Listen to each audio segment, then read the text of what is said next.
बिस्मिल्लाहिर्रहमानिर्रहीम। अस्सलामुअलैकुम। आज के लेक्चर में हम यूरिया की तैयारी पर बात करेंगे कि यूरिया जो है वो किस तरह से तैयार की जाती है। गुज़िश्ता लेक्चर्स में हमने मेटलर्जी के प्रोसेस पर बात की थी कि ओर से खालिस मेटल को किस तरह से हासिल किया जाता है। आज दूसरी इंडस्ट्री पर हम बात करने जा रहे हैं जो कि है मैन्युफैक्चर ऑफ यूरिया। अगर हम यूरिया की बात करें तो यूरिया में जो सबसे ज़्यादा कंटेंट मौजूद होता है जी वो नाइट्रोजन कंटेंट जो है वो मौजूद होता है। और राउंड अबाउट 46.6% जो है इसमें नाइट्रोजन कंटेंट जो है वो मौजूद होता है। और नाइट्रोजन कंटेंट जो है वो पौधे की ग्रोथ के लिए जो है वो बहुत ज़रूरी है। अब अगर हम ये देखें कि नाइट्रोजन कंटेंट तो जो है वो फ़ज़ा के अंदर भी बहुत ज़्यादा मौजूद है और हमारी हवा में जो नाइट्रोजन कंटेंट मौजूद है वो राउंड अबाउट जो है वो 78% है। अब ये वाली इतनी ज़्यादा नाइट्रोजन होने की वजह के बावजूद भी हम नाइट्रोजन फर्टिलाइज़र क्यों इस्तेमाल करते हैं? अब ये वाली जो नाइट्रोजन है जो कि फ़ज़ा के अंदर 78% मौजूद है, इसको पौधे डायरेक्टली जज़ब नहीं कर सकते, क्योंकि पौधों ने जो डायरेक्टली जज़ब करने हैं वो इनको नाइट्रेट्स की फॉर्म में कन्वर्ट करके जो है वो इसको इस्तेमाल किया जाता है। डायरेक्टली नाइट्रोजन को वो इस्तेमाल नहीं कर सकते। इस वजह से हमें नाइट्रोजन फर्टिलाइज़र की ज़रूरत पड़ती है। नाइट्रोजन फर्टिलाइज़र का जो ज़्यादातर इस्तेमाल है राउंड अबाउट 90% ये जो है वो फसलों को के लिए ही इस्तेमाल की जाती है या पौधों की बढ़ोतरी के लिए ही इस्तेमाल की जाती है। अब इसको हम जो है वो स्टार्ट करते हैं। फर्स्ट ऑफ ऑल इसका अगर हम इंट्रो देखें तो इंट्रोडक्शन के अंदर जो है वो बात की गई है कि urea is a nitrogenous fertiliser. Urea जो है वो एक नाइट्रोजीनियस फर्टिलाइज़र है। It consist of 46.6% nitrogen. इसमें 46.6% जो है वो नाइट्रोजन मौजूद होती है। It is white crystalline compound and highly soluble in water. ये जो है वो सफ़ेद क्रिस्टलाइन ठोस होता है और पानी के अंदर इसकी हल पजीरी बहुत ज़्यादा होती है। इवन कि अगर इसको जो है वो नमी में मिल जाए तो नमी की वजह से ये नमी में भी डिज़ोल्व होना जो है वो शुरू हो जाती है। ये अपनी शेप जो है वो खोना शुरू कर देता है। It is used for the manufacturing of important chemicals. ये जो है वो केमिकल्स की तैयारी में भी इस्तेमाल होता है, but it's major use about 90% use as a fertiliser. लेकिन इसका ज़्यादातर इस्तेमाल अराउंड अबाउट 90% जो है वो फर्टिलाइज़र के तौर पर इस्तेमाल किया जाता है। अब इसको यूरिया की तैयारी के लिए हमें रॉ मटेरियल जो है वो कौन से रिक्वायर्ड होंगे? हमें इसकी तैयारी के लिए दो तरह के रॉ मटेरियल जो हैं वो रिक्वायर्ड होंगे। एक अमोनिया यानी NH3 और दूसरी जो है रॉ मटेरियल जो हम इसमें इस्तेमाल करेंगे वो है जी कार्बन डाइऑक्साइड। अब अमोनिया को यूरिया की तैयारी के लिए जो तैयार किया जाता है जी वो हाइबर प्रोसेस के जरिए जो है वो तैयार किया जाता है। वो हाइबर प्रोसेस के जरिए जो है वो तैयार किया जाता है। अब हाइबर प्रोसेस है क्या या इसके जरिए जो है वो किस तरह से हम तैयार करते हैं? हाइबर प्रोसेस में एक वॉल्यूम जो है ये नाइट्रोजन गैस और 3 वॉल्यूम जो है ये हाइड्रोजन गैस को रिएक्ट करवाया जाता है जी in the presence of iron catalyst. Iron as a catalyst के तौर पे इस्तेमाल होता है। Iron as a catalyst. और इसके लिए जो हमें टेम्परेचर रिक्वायर्ड होगा वो 450 डिग्री सी जो है वो टेम्परेचर चाहिए होगा और प्रेशर जो चाहिए होगा जी वो 200 एटमॉस्फेयर का प्रेशर जो है वो हमें रिक्वायर्ड होगा। अब हमने कहा जी कि आयरन को एज ए कैटलिस्ट के तौर पर जो है वो हम इस्तेमाल करेंगे। अब कैटलिस्ट क्या चीज़ होती है जी? कैटलिस्ट एक ऐसी चीज़ होती है जो रिएक्शन को स्पीड अप कर दे या उसकी एक्टिवेशन एनर्जी को कम कर दे। अब एक्टिवेशन एनर्जी से क्या मुराद है? मिसाल के तौर पर इसको मैं छोटी सी डायग्राम के जरिए हम समझने की कोशिश करते हैं। मिसाल के तौर पर एक रिएक्शन ने इस वाले पाथ के जरिए होकर गुजरना है, यानी अगर ए हमारा रिएक्टेंट है और बी जो है वो हमारी प्रोडक्ट है। अब इसने इस वाले पाथ के जरिए होकर गुजरना है, लेकिन अगर हम कैटलिस्ट को इस्तेमाल करेंगे तो कैटलिस्ट जो है वो इस पाथ के एरिया को जो है वो कम कर देगा। यानी इसको जो है वो मैं इस तरीके के साथ जो है वो ड्रा कर लेता हूँ जी। अब हुआ क्या जी, अब यहां से लेकर ये जो है जी मैक्सिमम पीक है जी, ये इसकी एक्टिवेशन एनर्जी है। अब कैटलिस्ट ने क्या किया जी, इसकी एक्टिवेशन एनर्जी की मिकदार को कम कर दिया, या इस रिएक्शन को जो है वो जल्द जो है वो कंप्लीट करवाएगा। सो ऐसी चीज को हम कैटलिस्ट जो है वो बोलते हैं। अब ये रिएक्शन होगा किस तरह से, जैसे कि हमने कहा कि इसमें एक वॉल्यूम जो है वो नाइट्रोजन, यानी नाइट्रोजन का रिएक्शन हम करवाएंगे किसके साथ, 3 वॉल्यूम हाइड्रोजन के साथ, यानी 3H2। यानी अगर एक मॉलिक्यूल आप नाइट्रोजन का ले रहे हो तो 3 मॉलिक्यूल जो हैं वो आपको हाइड्रोजन के इस्तेमाल करना पड़ेंगे। या दूसरे लफ्जों के अंदर अगर आप 1 मोल नाइट्रोजन का ले रहे हो तो 3 मोल जो है वो हाइड्रोजन के आपको इस्तेमाल करना पड़ेंगे। सो ये रिएक्शन करेंगे in the presence of iron catalyst, 450 degree C temperature, 450 degree C temperature और 200 ATM का प्रेशर जो है वो हम इस्तेमाल करेंगे। सो इनकी मौजूदगी में ये रिएक्शन करेंगे और इसके ज़रिए हमें हासिल होगी जी अमोनिया NH3। बैलेंस करने के लिए इसको यहाँ पर 2 से जो है वो मल्टीप्लाई किया जाएगा। सो इस तरीके के साथ हाइपर प्रोसेस के ज़रिए जो है वो अमोनिया गैस जो है वो तैयार की जाती है। अब नेक्स्ट जो है वो इसका प्रोसेस देख लेते हैं। सो प्रोसेस के अंदर जो इसमें पहला स्टेप हमारे पास मौजूद है जिसके ज़रिए हम जो है वो ये तैयार करने जा रहे हैं जी, वो है जी reaction of ammonia with carbon dioxide. इस पेज को हम थोड़ा जो है वो ऊपर की तरफ ले जाते हैं, यहाँ पर जो है वो इसको हम कर लेते हैं जी। So reaction of ammonia and carbon dioxide, यानी अमोनिया और कार्बन डाइऑक्साइड का रिएक्शन। जब अमोनिया जो है वो कार्बन डाइऑक्साइड के साथ रिएक्शन करती है, सो इनके रिएक्शन करने से हासिल होता है जी अमोनियम कार्बामेट।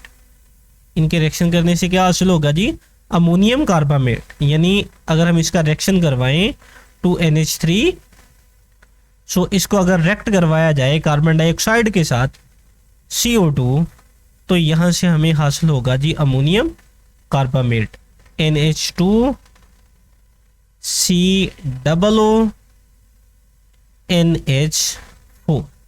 इसको क्या बोला जाता है जी, इसको बोला जाता है जी अमोनियम कार्बामेट। यानी ये वाली चीज़ जो है वो हमारे पास है जी अमोनियम कार्बामेट।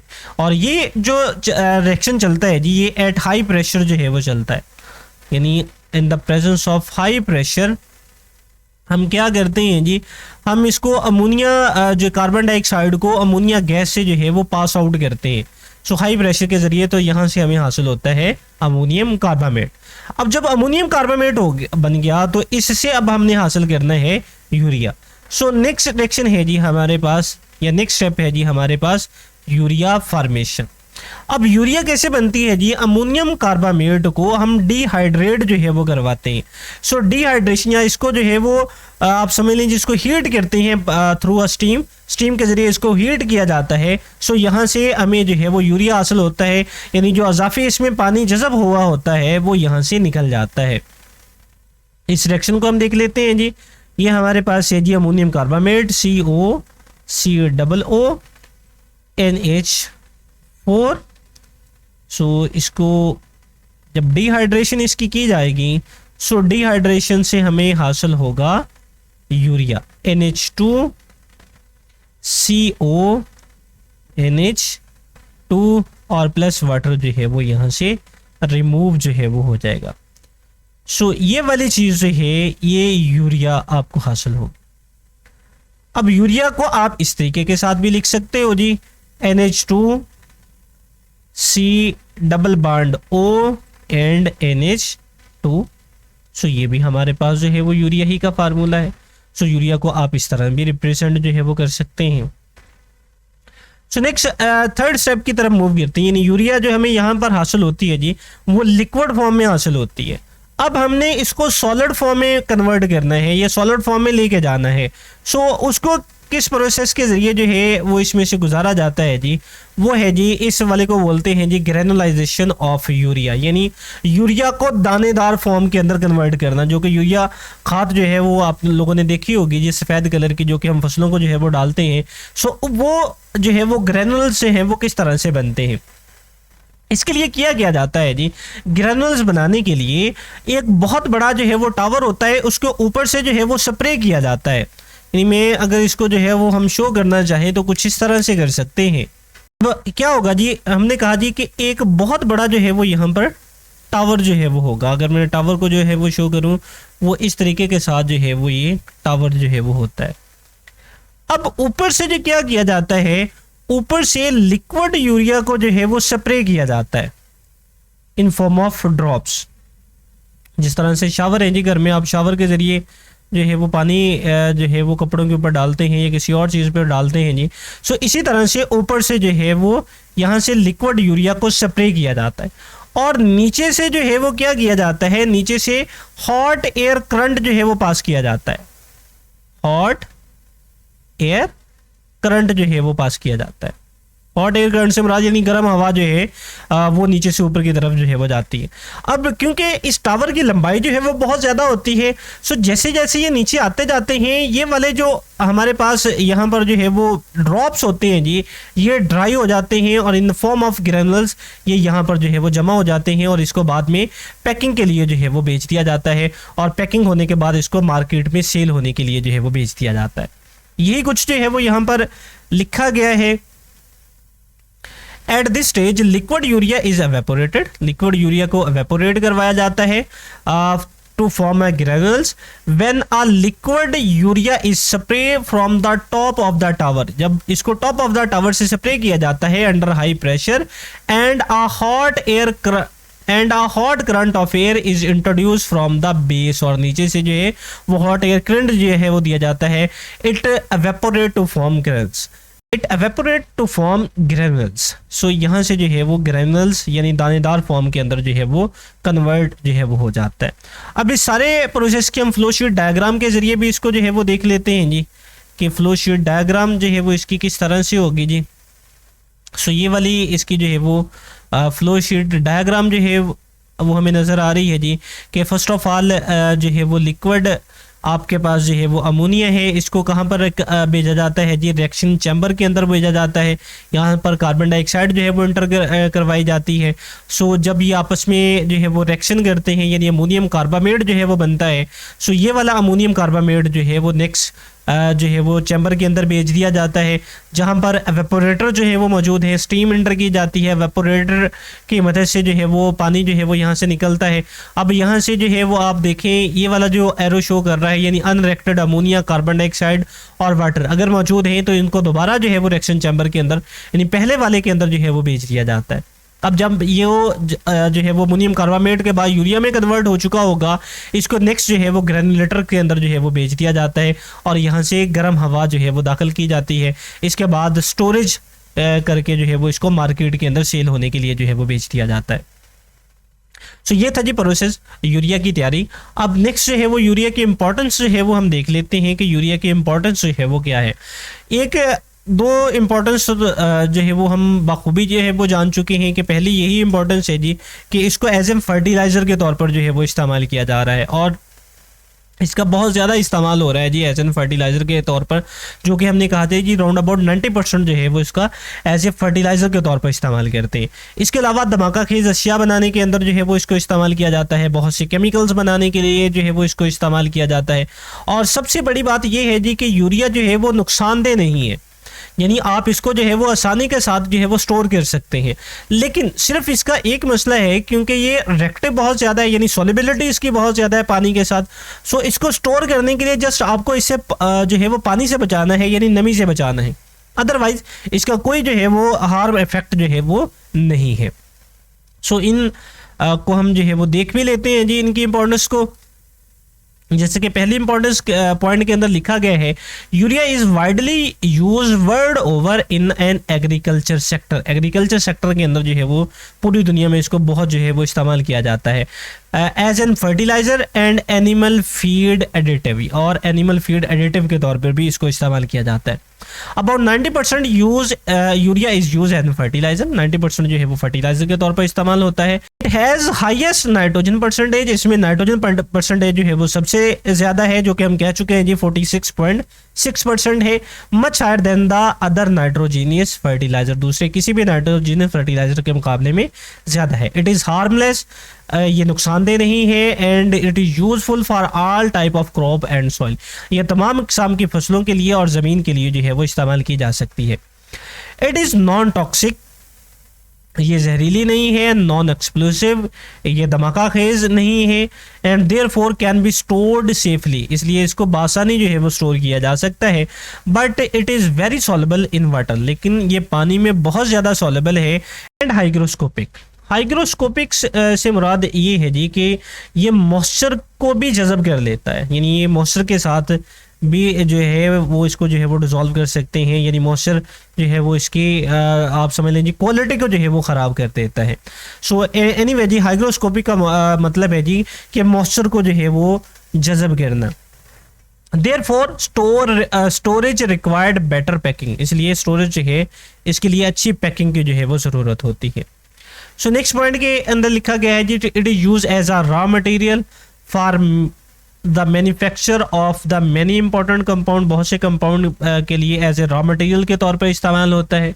रॉ मटेरियल जो है वो बेसिक मटेरियल समझते हैं जिससे वो चीज़ जो है वो बनाई जाती है, जैसे जो है वो चेयर या टेबल बनाने के लिए लकड़ी जो है वो रॉ मटेरियल है। सो उसके बाद में हम अपनी मर्ज़ी के मुताबिक जिस तरह की भी जो है वो टेबल बनानी है या जिस तरह की भी चेयर बनानी है, अपनी मर्ज़ी के मुताबिक जो है वो कटिंग करके जो है वो बनाते हैं। सो लकड़ी जो है वो रॉ मटेरियल होगी। इसी तरह से यूरिया जो है वो एज ए रॉ मटेरियल के तौर पर इस्तेमाल होता है और इसके ज़रिए बहुत सी दूसरी चीज़ें जो है वो बनाई जाती हैं। It is use to make explosive, अब ये धमाका खेज अशिया बनाने के लिए इस्तेमाल होता है, खुद ये धमाका खेज नहीं है लेकिन धमाका खेज अशिया बनाने के लिए इसका इस्तेमाल जो है वो किया जाता है।